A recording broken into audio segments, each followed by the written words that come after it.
everybody, this time I'm going to react to Geography Now India as requested by some of you guys. Okay, let's start. It's a pretty long video. I see as an orange skirt to match the country. Let's start. So, we have finally encroached upon the giant India. Some of you have been waiting a long time for this episode. I'm just gonna say straight up, you all know India is incredibly complex and diverse. Even Indians have trouble understanding their own country. Obviously, I won't be able to scratch even the surface in this episode, but I'll try my best. A lot of you Indian geography peeps have helped me along the way, so thank you, and without further ado, let's begin. It's time to learn geography now! Hey everybody, I'm your host Barbie. This place doesn't even need much of an introduction. Everybody has heard of India. It's big, it's loud, it's colorful, and most importantly, it has a plethora of confusing territorial anomalies that I just can't wait to cover. Here we go.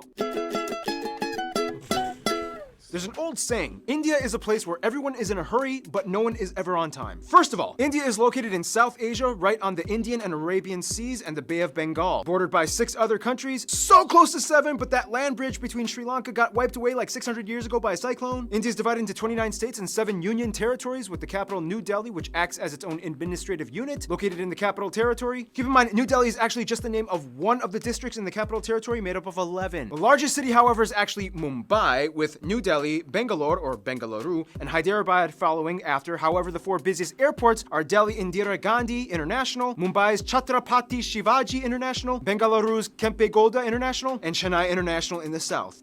You know why I'm smiling. This is my favorite part of any episode we ever make. Territorial anomaly time. India is loaded with strange borders and deliciously complex demarcation lines. First of all, what exactly is a union territory? In the simplest way I can put this, union territories are places that are too distinct to be incorporated into a state, but too small to have their own local governments. The first one, of course, is the Delhi National Capital Territory, where the capital lies. Chandigarh is a post-independent... It's something like our Italian provinces, special. We have provinces and regions. We have 2 provinces and 3 regions, I believe, are autonomous, so they have their own government, kinda, sort of. And they're except from some laws. You can check the other video about Italy to check that out. Independent city constructed to replace Lahore as the capital of the Punjab area after it was split up between India and Pakistan. Then you have the island territories, the smallest one, Lakshadweep, and the Andaman and Nicobar Islands. The Andaman Islands being home to one of the last uncontacted people groups on the planet, the Sentinelese tribe, whom have been hostile to visitors and are therefore left alone, as well as the Nicobar Islands, which actually used to be a short-lived colony of Denmark. Finally, the 3 I'm going to definitely check this Sentinelese population. remaining territories are former European colony towns and ports. Dadra and Nagar Haveli, Daman and Diu, which are separated by about 200 kilometers across the Gulf of Khambat, and the most confusing union territory, the French-speaking Puducherry, which is actually split up between 4 district cities across India: Karikal, Mahe, Yanaon, and Pondicherry. Pondicherry is strange because it has 11 enclaves within the Tamil Nadu state. Oh, and in this area you can also find the experimental hippie-ish commune with a little bit of controversy. Look it up. Oh, and don't forget, here, the eastern states, also known as the 7... Yeah, I believe in the 60s and 70s, a lot of people, a lot of hippies went, also from Italy, went to India to experiment, to make their own communities, to create their own communities. I personally know a guy who lived in the 70s in one of these communities, these hippie communities.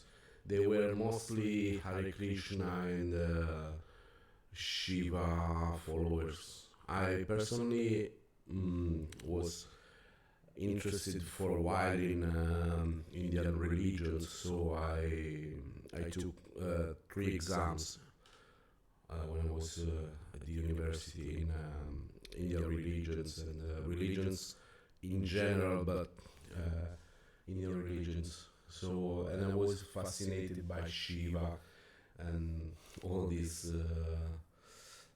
characters. Let's call it like this. It's very interesting, and a lot of people from Italy and from Europe, from the US also went. I don't know about now, but went to create these communities, these hippie communities.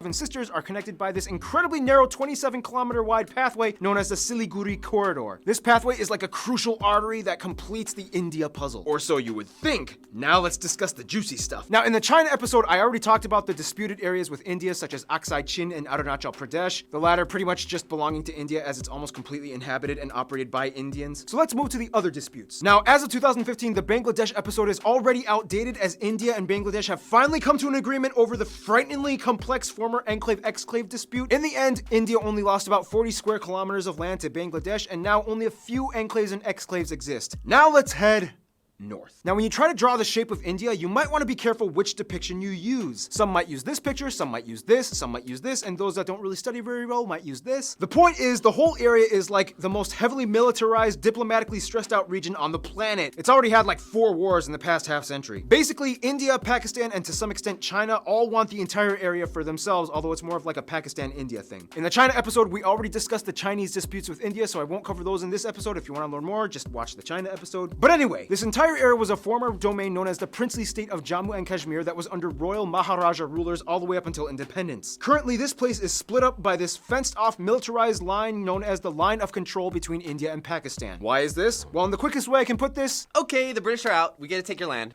no, we want to be an independent princely state. We're supposed to take your land. And majority of your people are Muslim, just like us. Even though your ruler is Hindu as well. Hey, India? Yeah, If you help me, I'll let you secede my territory to your land with autonomy. deal.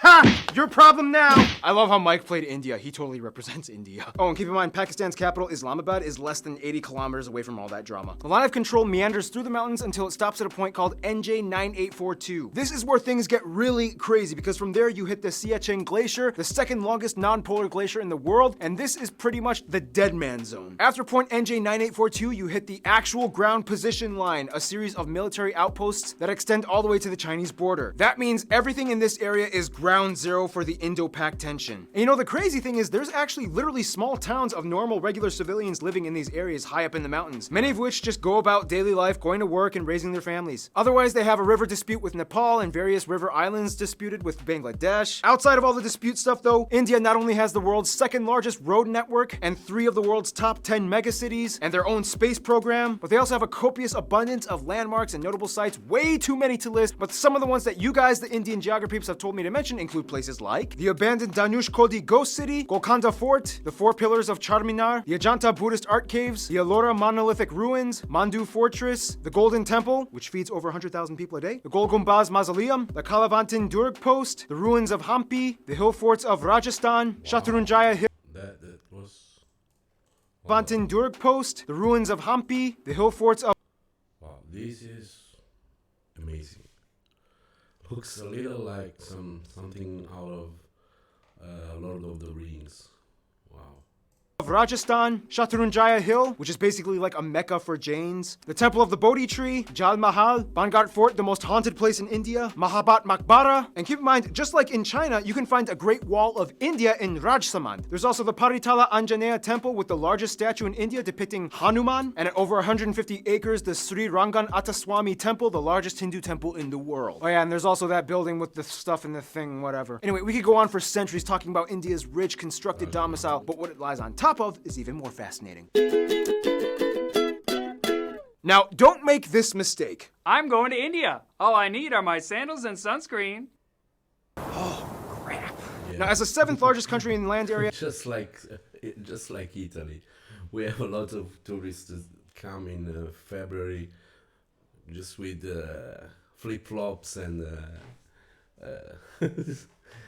t-shirts, and they freeze to death. I mean, here in the winter you can get up to 10 degrees below 0 Celsius. So I don't know what's in Fahrenheit, but it gets pretty cold here. And I guess in India too, there are a lot of mountains, so I guess so.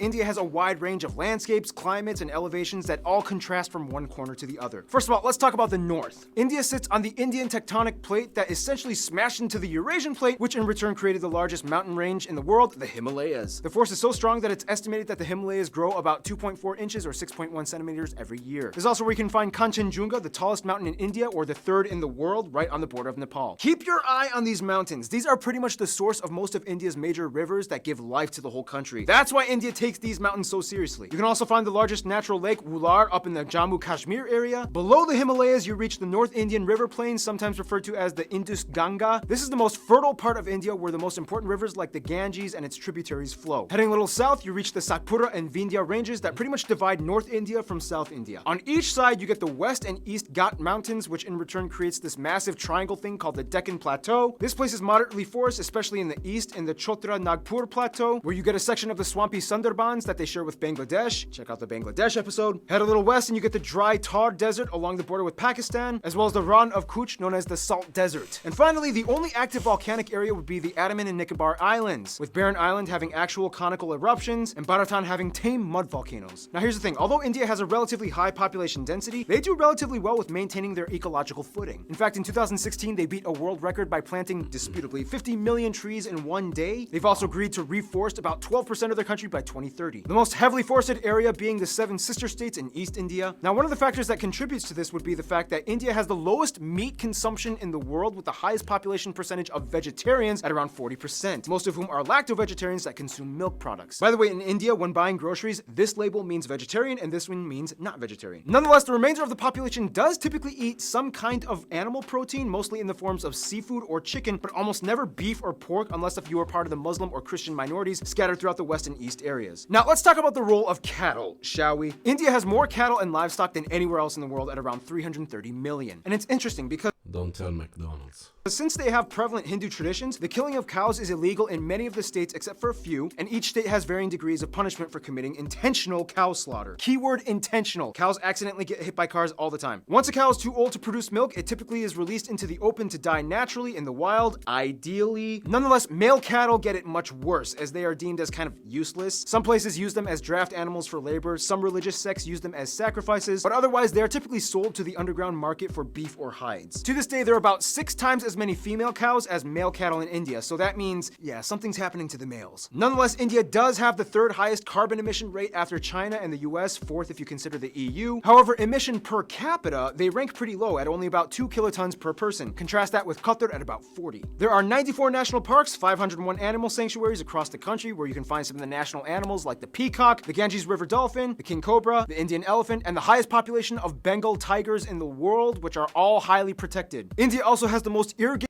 Is that true that the highest number of lions and tigers, actually, the highest number of tigers is not in India but in Texas, owned by people that just buy them? Probably it's not true, but or I don't remember if it was Texas or Florida was one of the highest populated by tigers. Land in the world, which allows them to become the #1 producer of multiple products like millet, bananas, lemons, limes, mangoes, ginger, chickpeas, milk, butter, fennel, jute, and about 75% of the world's spices alone come from India. Speaking of which, food! Typically you can find the staples roti, chapati, and naan in the north, idli and dosa in the south, and everybody eats rice. The more commonly commercialized Indian foods that we in the West grew up knowing, like samosas, tikka masala, tandooris, and my favorite Indian dish, palak paneer, these usually come from the northern regions of India. Seriously, India, you took spinach and made it fat. I love you guys! Otherwise, the West is mostly known for their chutneys and pickled foods, as well as beef, since there's a high number of Muslims and Christians. The South uses a lot more coconut and has some of the best curries like poriyals, sambras, rasams, and tutus. And the East is known for having the best desserts like peda, mishti doi, rasgulla, or shondesh. Speaking of which, India is so diverse and complex that sometimes even Indian people need translators when going to different states. It's about to get 10 times more confusing in about 3, 2, 1. Shashi Tharoor once said, "In India, we celebrate the commonality of major differences. We are a land of belonging rather than blood." First of all, India has a population of about 1.3 billion people and is the second most populous country in the world after China, with about 18% of the world's population. About 72% of the country is Indo-Aryan and a quarter are Dravidian, and the majority of the remainder are Mongoloid, Asian, and other people groups. They also use the Indian rupee as their currency. They use the type C, D, and M plug outlets, and they drive on the left side of the road. By the way, technically it's illegal for these banknotes to leave the country, but you guys have sent me a lot of them for fan mail for Fan Friday videos, so I don't want to go to jail. Again. Now keep in mind, those statistics that I just mentioned are incredibly generalized. Of the Indo-Aryan and Dravidian communities, there are about 2,000 different ethno-linguistic people groups in India, with about 645 district indigenous tribes, 52 major ones. So obviously we can't cover them all, but what we do know is that the north is very different from the south. For one, the north mostly speaks in languages that are all related to the Indo-Aryan branch, with languages like Hindi, Bengali, Punjabi, and Gujarati, whereas the south speaks a completely unintelligible Dravidian branch, with languages like Tamil, Telugu, Malayalam, and Kannada. Canada. Otherwise, there's also pockets of Sino-Tibetan and Austroasiatic languages spoken in the far north and east. Wait, so how do they all, like, communicate with each other? Great question. Although India does not have an official language, there are 22 recognized national languages, and of these, 2 are the most prevalent, taught in schools and used by government officials, Hindi and English. And very often, these two are like mixed mid-sentence. It's weird. Don't be surprised if you hear someone speaking Hindi and then suddenly finishing off in English. It's like, and I was like, "But," and I was like trying to, like, why are you even trying to do that? I know, right?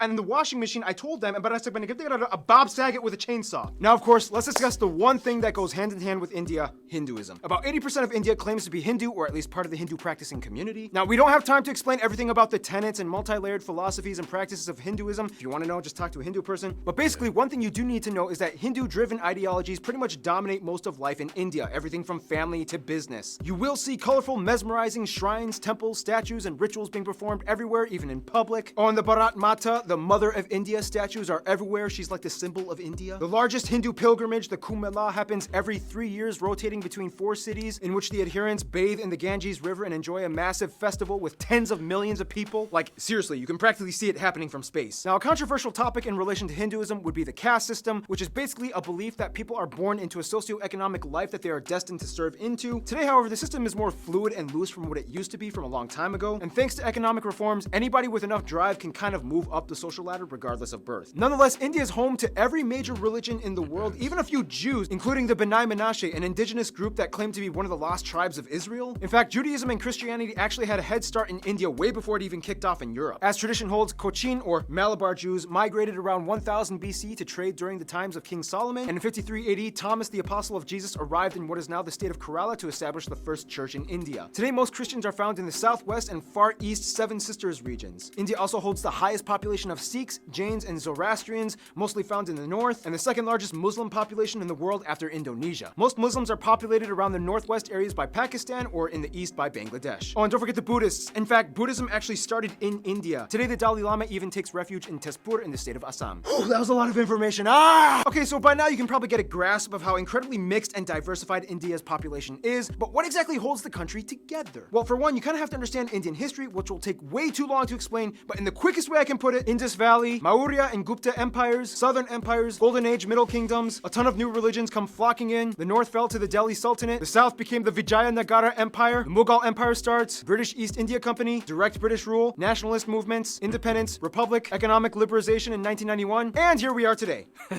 Vijaya.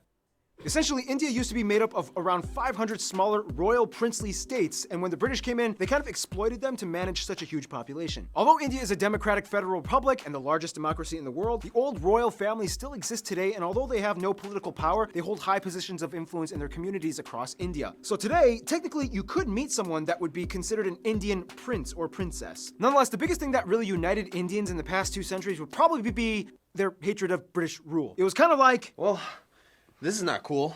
yep. What do you say you and I work together and end this thing? Essentially, one good thing you could say that came out of imperialism was that it kind of stopped all the internal squabbling and unified the groups towards one common goal: to get rid of imperialism. Today, Indians are just proud to be Indian. I mean, a Tamil soccer player can get cheered on by a Rajasthani, a Punjabi pop star can sell out tickets in Orissa. Speaking of which, all Indians love movies and music. India has the second largest film industry in terms of volume, pumping out nearly 2,000 films per year. Surprisingly, Nigeria pumps out more. However, the box office revenues gross out at only about $2 billion annually compared to Hollywood Bollywood at over 10 billion, but still, it's impressive. And keep in mind, it's not just Bollywood, but it's also Tollywood, Gollywood, Collywood, Pollywood, and so on. There's like 20 different woods in India. Oh, and like every movie in India has at least one scene where everybody breaks out in song, and there's almost always a happy ending. Unfortunately, mainstream media has also put an aesthetic strain on many of the people, as it's almost become an obsession to be light or fair-skinned, causing people to go so far as to buy skin bleaching products. Some other controversies include things like illiteracy being an issue in many parts of That's unfortunate.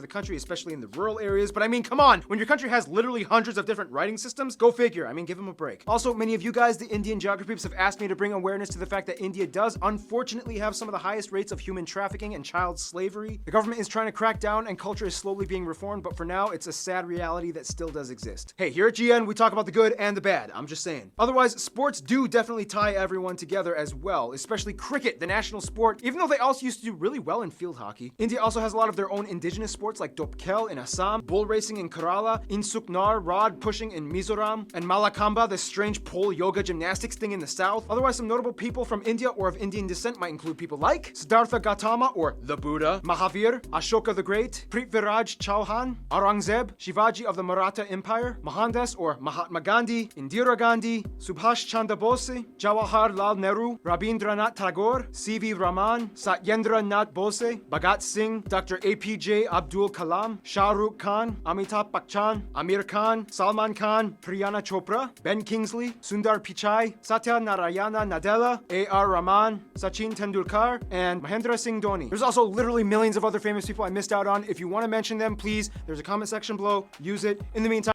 Actually, I don't know the 70% of them.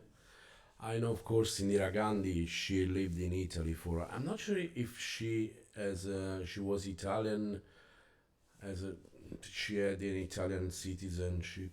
I don't know, but she was Italian in some way. And yeah, I'm ignorant about Indian history and geography and people. I recognize some of them, of course, but a lot of them. At least in Italy, they're not popular. we gotta finish this info marathon, shall we?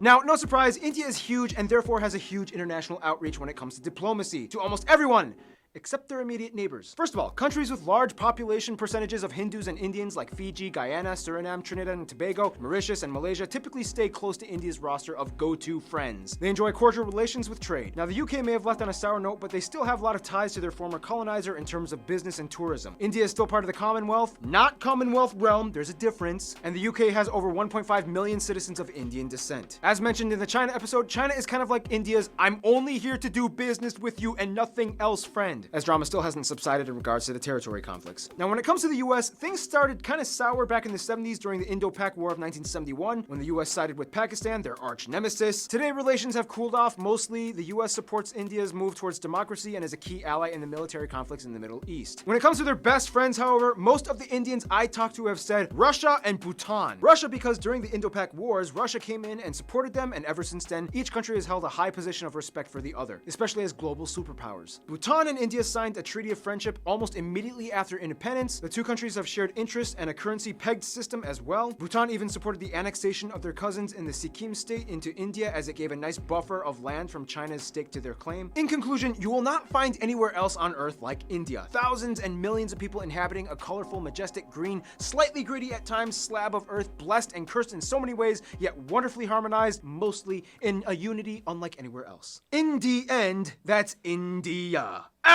Stay tuned, Indonesia is coming up next. Okay, this was a lot. It was a lot of information, so I didn't interrupt because there was a lot I didn't know.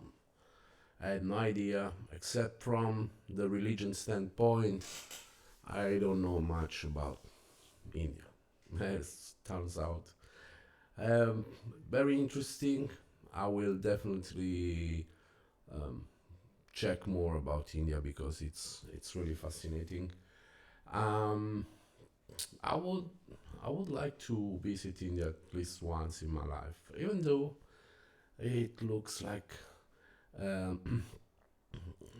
lot to see, a lot to travel. But it's definitely something I would like to do. Okay, check with me next time with another video. If you liked it, press like and subscribe. Next time.